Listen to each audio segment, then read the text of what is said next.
Yeah. I'm always ready when it's game time. Hustle in my blood, I'ma make mines. Where I'm trying to go, it's gonna take time. You can earn your respect, I'ma take mine. In a lane of my own, I'm in a zone. Hello and welcome to Going the Distance, where we talk faith, sports, and everything in between.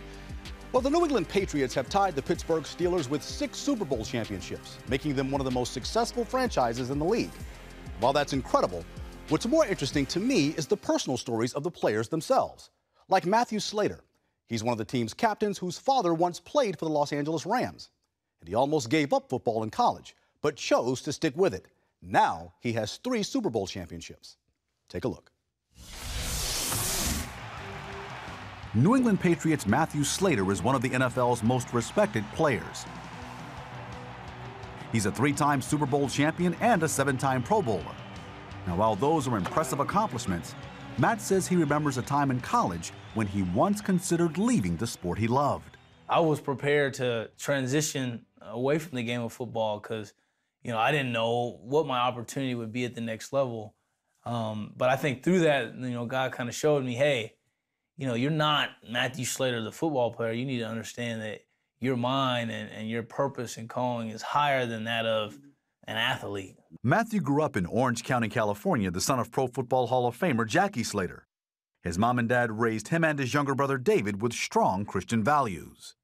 7 years old, I remember my dad sitting down and kind of laying out the plan for salvation, telling me who Jesus was, telling me why I needed him, and just understanding who I was and who God was. Matthew was a standout in football and track in high school.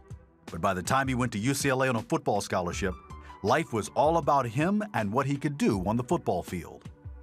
For me, football-wise, was really a struggle. I think when I went into college, a lot of my identity was tied up in being a football player, son of a football player. Did you ever feel pressure to live up to his likeness, to live up to his legacy? Obviously, you played different positions. You know what I did? Not from him, though.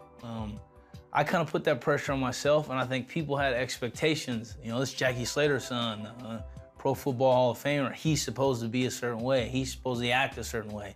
His level of play is supposed to be this. But when Matthew missed his entire freshman season and the first 3 games of his sophomore year because of injuries, he became angry because his football career wasn't going as well as he had planned. So he asked God for an explanation.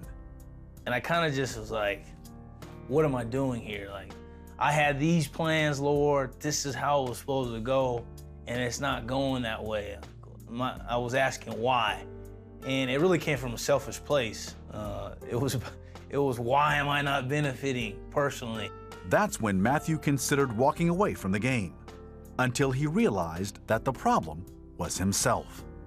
I think for me, it was me. We talk about idols and putting other things. It was football. It was my status as an athlete. It was how people viewed me. It was man-pleasing. That night, Matthew called his father. My dad kind of just sharing scripture with me and talking with me and helping me see and understand that, hey, it's not about you all the time, son. And sometimes the Lord has plans for your life that you can't even see and understand. It was then that he decided to follow God's purpose for his life. How did you change after you made that decision to live wholeheartedly for Christ? What changed? I think I had a lot of anger and frustration. I think I was just a little bit more free and at peace with the Lord's will. And I didn't wrestle with God as much about, that's how I want to do things. And I think that peace and freedom was really, it was like a weight lifted off my shoulders. Right. And I just felt like a different person altogether, no question. After his senior year, Matthew entered the 2008 NFL Draft, knowing at the end of the day, it was in God's hands. And he was selected in the 5th round by New England. Since then, he's proved that he's his own man, one that's not defined by his accomplishments on the field. I'm proud of what I've accomplished on the football field. I've been extremely blessed, but it's not who I am. Now as a team captain, Matthew understands the role God has given him as a leader on the field and in the community. I think when you talk about leadership on that team, I think I'm there to serve. And I look at leadership and how it was best modeled, it was through Jesus Christ. and he came to serve. He served people. So as I embrace leadership on the team, I've always tried to be transparent and just serve people. You know, that's what I really feel like I'm here for. It's never really been about football. That's just a byproduct. I think that it's been about building relationships, and the Lord has put me here to make his name more famous. And I think ultimately that is my purpose in life, is to serve and to point the finger in the direction of Jesus Christ. Well, right now, three-time Super Bowl champion, New England Patriots wide receiver Matthew Slater joins us now via Skype. Matt, it's good to be with you, brother. Shawn, thanks for having me.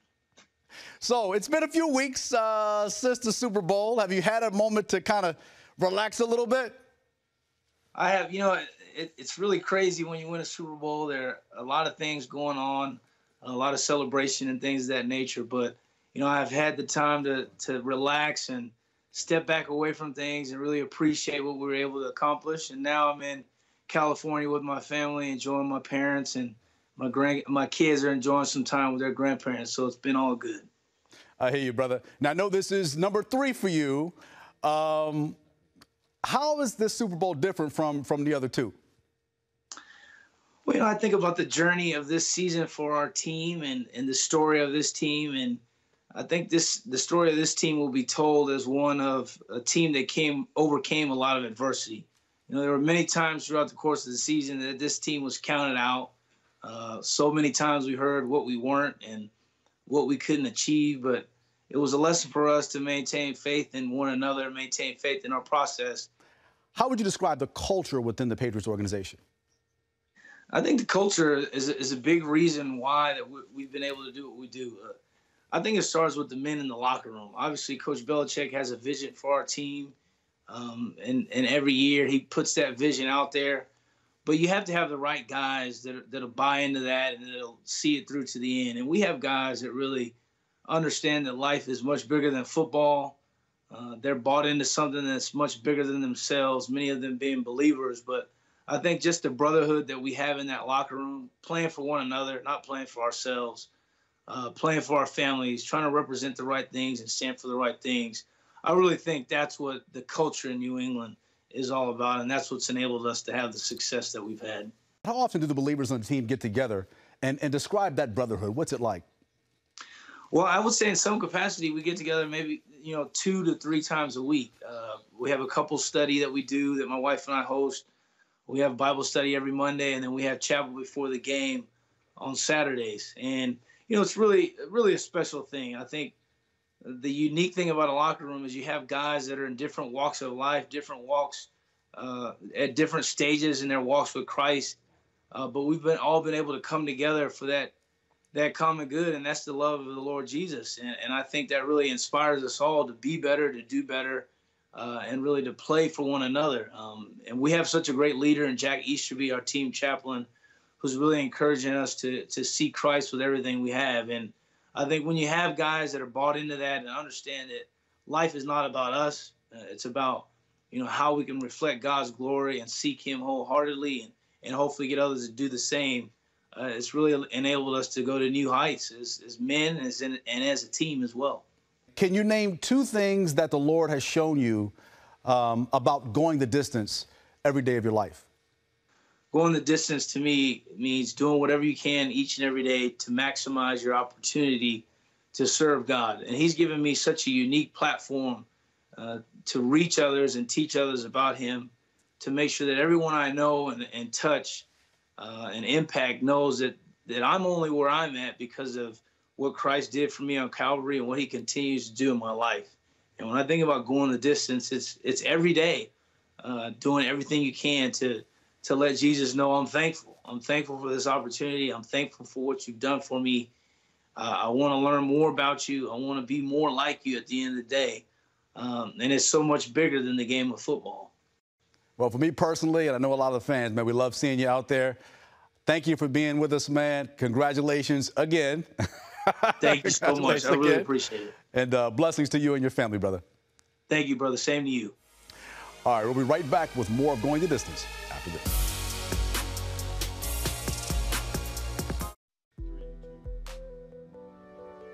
New England Patriots safety Devin McCourty won his third Super Bowl championship with the team. But the biggest reward for him was winning the latest championship with his twin brother Jason. And what a remarkable story they have. After losing their father when they were young and being raised by a hard-working single mother, their chances of making it to the NFL were slim to none. But now they have 4 championships between them. Take a look. The New England Patriots' victory over the Atlanta Falcons in Super Bowl 51 was the biggest comeback in Super Bowl history. And for safety Devin McCourty, it was his second championship in 3 seasons with the team. But even with all the celebration going on around him, his mind was on other things. My wife was pregnant, probably really cutting it close with her even being at the Super Bowl and all the emotions and excitement, but, you know, finishing, hitting a parade, you know, getting to hang out with the guys for a night. Then we rushed home before a snowstorm. We went to our house in New Jersey and we had nothing set up, no crib, no toys, no things to sleep in, bassinets. It turned into dad mode at home, assembling a bunch of different things I didn't know about and just trying to prepare to be a father. 2 seasons later, Devin won his 3rd championship with the Patriots in Super Bowl 53. But this time, with a new son, he's got fatherhood on lock at home. But growing up, Devin didn't have a dad. He and his twin brother Jason were 3 when their father Calvin died from a heart attack. And that left their mother Phyllis to raise them and their older brother Larry alone.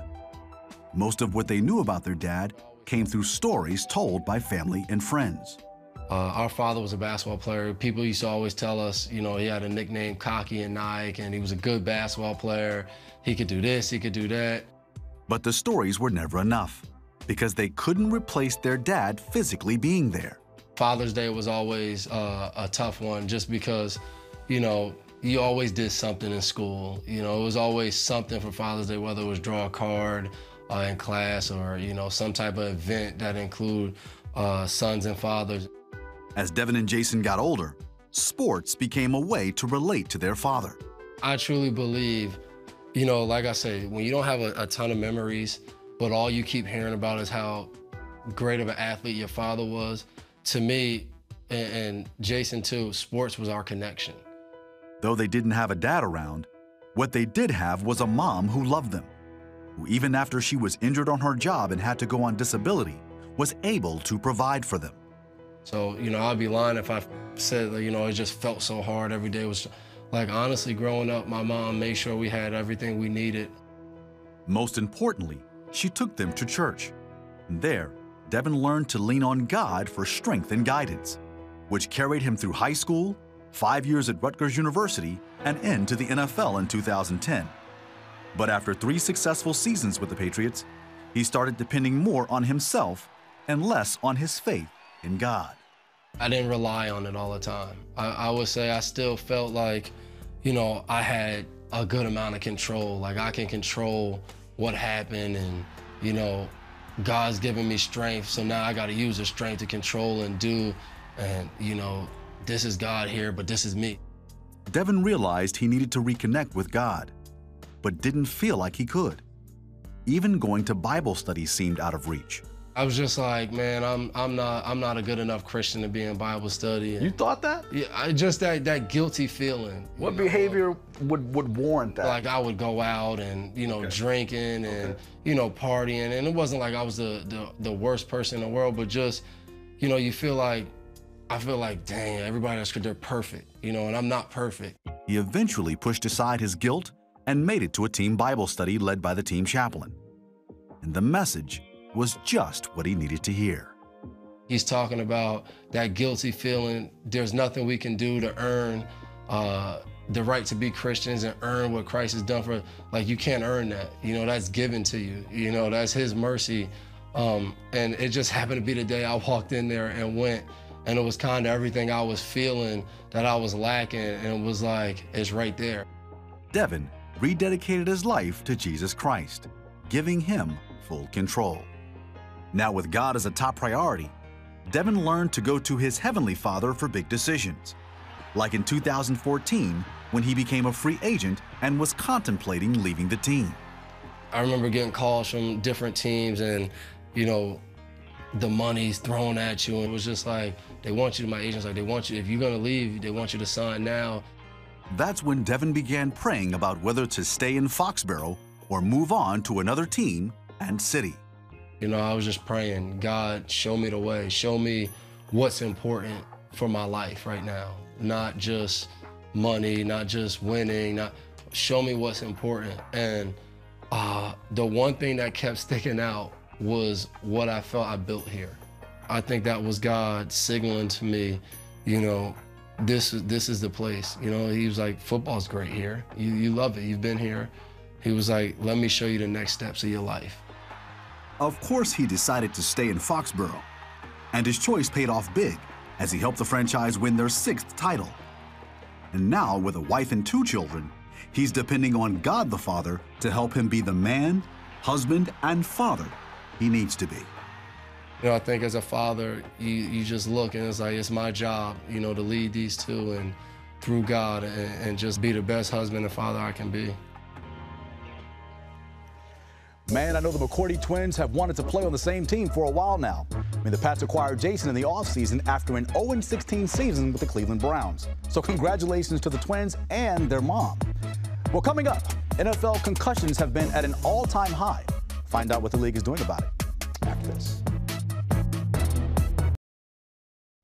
Well, welcome back. Well, the 2018 NFL season is over, but for the league, team owners, and personnel, it's back to business. With the NFL draft approaching next month, NFL hopefuls are working hard to prove they're ready for the next level. But behind the scenes, NFL executives attend meeting after meeting to make plans for the 2019 season. Among the topics for discussion, the health and safety of the players. Take a look. NFL football. What fan doesn't love the amazing catches, runs, interceptions, and let's not forget about the hard hits? But with player injuries on the rise, the NFL has made a lot of adjustments to the game we love. Since 2002, the NFL has made roughly 50 rules changes in an effort to make the game safer. With all the changes that the National Football League has made to make the game safer for players, some say that the game is becoming soft. But is it? Or is it that the league is making strides to secure the longevity of America's game, which starts with player protection? Jennifer Langton is the NFL's Vice President of Health and Safety. I spoke with her about the league's Play Smart, Play Safe initiative, launched by NFL Commissioner Roger Goodell to advance progress in the diagnosis, prevention, and treatment of sports-related injuries. I focus on our engineering efforts as well as our innovation, all to make and advance health and safety for our players on the field. We work very closely with the NFLPA and the NFL and our lead engineers. In the last 3 seasons, head injuries, specifically concussions, have been a top concern for the NFL, and rightfully so. In 2017, the total amount of concussions from preseason to postseason were a staggering 291. When you get that information and you see that there's an incline in concussions, how do you respond to that when you're making such strides?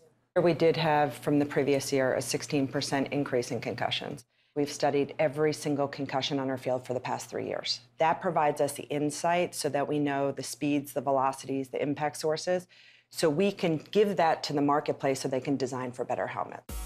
It is through that lens of data that manufacturers design and construct new and improved football helmets, which are then sent for extensive research under the direction of the NFL's chief engineer and University of Virginia professor, Dr. Jeff Crandall. I study what's called biomechanics, which is how the body responds to forces. We do a lot of work trying to study when a concussion occurs, what are the forces, what are the motions involved, and then we bring that into a laboratory setting like you'd see here in our laboratory, where we use an impactor, which reproduces a player coming in and striking another player that would be wearing a helmet. Instead of a player, we use a crash test dummy, which is instrumented with sensors. Those sensors measure the accelerations and motions of the head from an impact. And by changing out the helmets, evaluating the helmets, we can see which ones are best able to mitigate the forces or manage the forces. So that's a measure of safety. But that's just one way the impacts are measured. The other is virtual.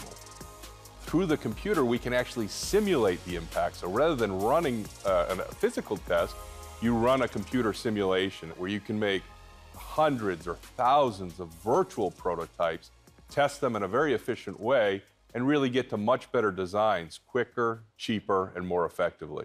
Most NFL fans watch games and just assume that the players are all wearing the same style helmet. Well, they're not. According to Dr. Jeff Crandall, chair of the NFL Engineer Committee, all helmets aren't created equal. After we test the helmets, both physically and virtually, one of the things we want to do is we want to generate information for players to make informed decisions. So in conjunction with the Players Association, every year we run physical tests on any new helmets that come out, and then we rank them and put them on a poster that hangs in every locker room. So if this helmet is performing well or not well, under what conditions is it performing well or not well, which can hopefully lead them to improvements to make safer helmets. It is the player's choice to select which helmet they wear. To date, no helmet exists that can prevent a concussion entirely. That's why Jennifer says that educating the players on better performing equipment and safer ways to play the game is at the forefront of this initiative. When we go back to our mission, it's to advance the health and safety of our players. And we're lucky enough working with the NFLPA that we have the best of experts that we attract to do the research, and they are independent, but the education needs to move forward, which I think that we've done a tremendous job this year. And we see that because we see 72% of players now adopting top performing helmets. That was just over 40% last year. So the education is working, but it's data-driven. So yes, concussion is an issue, but let's try to understand it, but let's try to improve it. And that is understanding the mechanism of injury so that we can make the game safer for the players and still build that excitement around it.